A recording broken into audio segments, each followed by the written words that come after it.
Experts say the move is aimed at removing all possible contenders ahead of the next presidential election.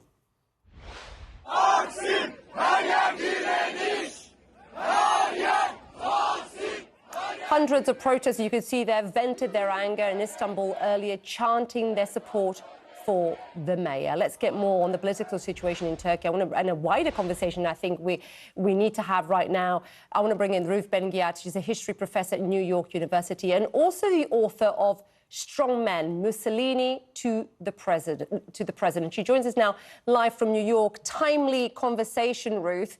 Great to have you on the show. Let me first start in Turkey. Of course, Ekrem Imamoglu saying, quote, "We are facing great tyranny. We're up against a huge bullying," he said. And Germany, I thought it was interesting, Germany's government called this a serious setback for democracy. You write, "These are tricks desperate autocrats engage in to game the electoral system so they can stay in power." Is this an act of desperation or weakness by Erdogan, you think? That's how I see it. Erdogan is on the defensive. His party, his coalition had severe losses in local elections. He's scheduled, he's allowed to stay in power till 2028, but there are calls for early elections, and Imamoglu's party was supposed to meet on Sunday, and he's very popular in Turkey, and he's been a thorn in the side of Erdogan since he unexpectedly to Erdogan won the mayor position in Istanbul. And Erdogan has tried all kinds of dictator tricks to make it impossible for Imamoglu to run for office, because he fears that he would be beaten by Imamoglu if you had a free and fair election. But if you're Erdogan right now, and I just really want to branch this out to what we're seeing right around the world, you're a perfect voice for this. Why would you buckle right now? Because you have the international rules-based order being torn to shreds by other leaders, and so many of them really, quite frankly, getting away with it. You have Putin attacking a democratic country, getting a ceasefire deal loosely with preconditions. You have Netanyahu of Israel, wanted by the ICC, returning to war after agreeing to a ceasefire deal. And then you have a President Trump really attacking federal agencies, abandoning alliances, cozying up to autocrats. I mean, is what we're seeing right now, are we seeing the rise of the autocrat, just tied to your book here? It definitely, we're seeing an empowerment. Autocrats feel empowered to do things that they weren't going to do before. Because if we think about Turkey is a case study in this, today there are one-party states in China and North Korea, but you have something called electoral autocracy, where you keep elections going, but you try and game the system so that you stay in power. And in Turkey, the judiciary is entirely compromised and politicized, and so is the military. So elections are the only democratic institution that's left.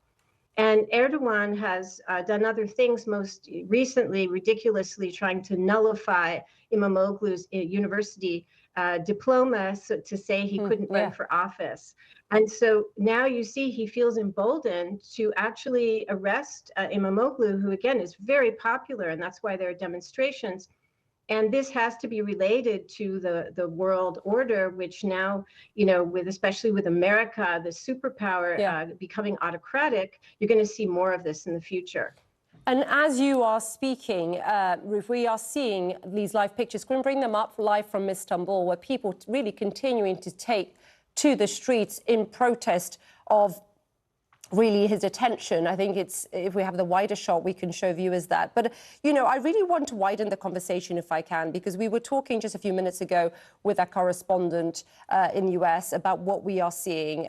Just in the last 24 hours, I'm sure you saw a federal judge has blocked unelected billionaire Elon Musk and Doge from taking any more steps to shut down USAID, saying it violates the US Constitution. And what we have seen until now, I should say, is really a rapid kind of dismantling of this and other agencies. You say we are living through a moral collapse in America. And I want to read this part to our viewers from what you write.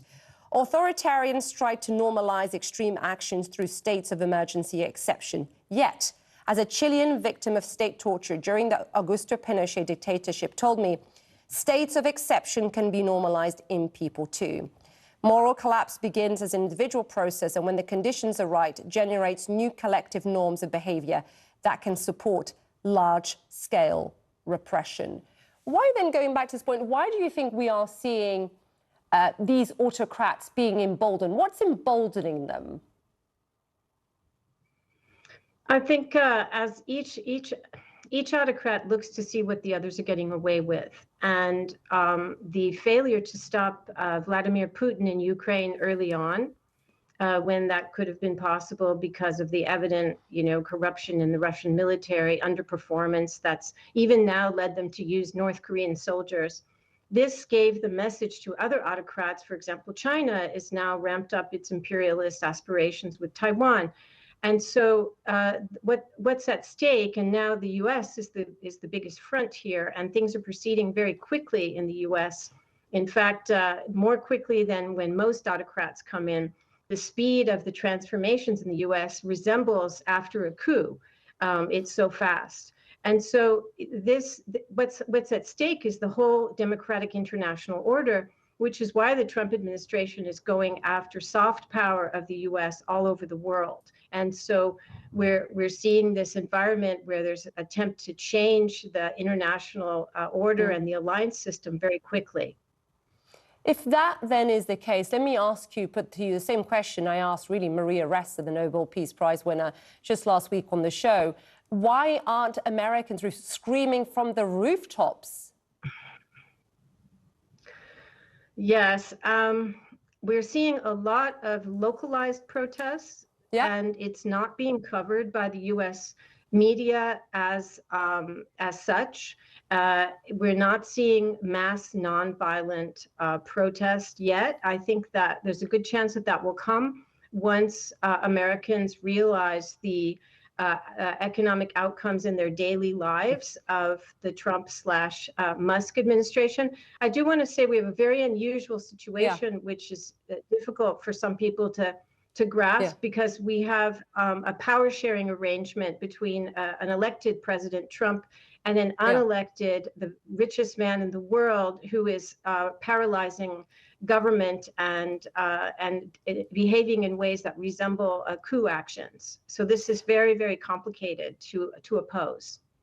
Ruth, really appreciate it. Thank you very much. We're going to leave it here because we were talking about how that's impacting Americans. Let's go listen to Jay Powell, the Fed chair. To say about that, as I've mentioned, it can be the case that it's appropriate sometimes to look through inflation if it's going to go away quickly without action by us, if it's transitory, and that can be the case in the case of tariff inflation.